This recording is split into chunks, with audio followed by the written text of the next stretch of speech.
Meet the classic crime writer all other classic crime writers were indebted to.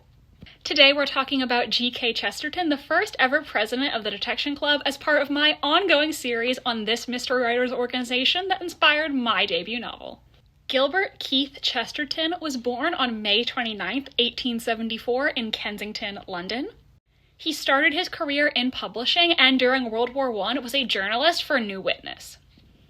But his biggest claim to fame are the Father Brown mysteries. This priest and amateur sleuth appeared in 53 stories between 1910 and 1936. Chesterton loomed large literally and figuratively. He was approximately 6'4" and 286 pounds.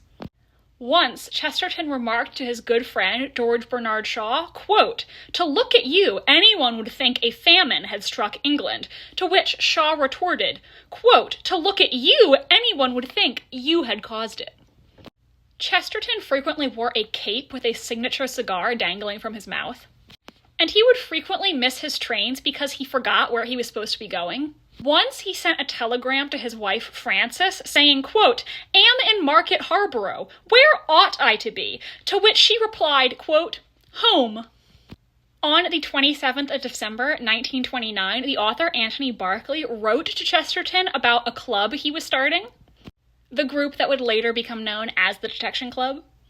Berkeley wrote to Chesterton, quote, "I do hope you will join. A club of the kind I have in mind would be quite incomplete without the creator of Father Brown, and one who has evolved such a very original turn to the detective story as you have." Chesterton was greatly respected by his peers and named the club's first ever president upon its founding in 1930.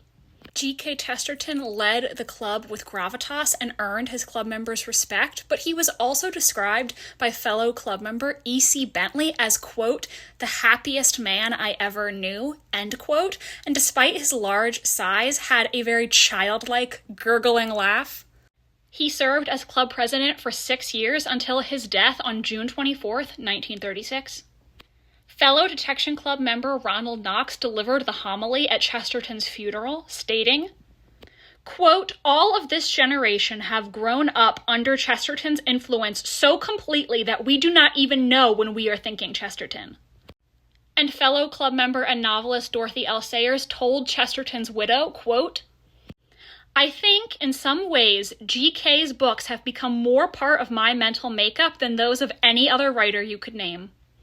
So that's the life of G.K. Chesterton, Father Brown author and first Detection Club president. Make sure to follow along if you want to see the next episode in this unfolding series.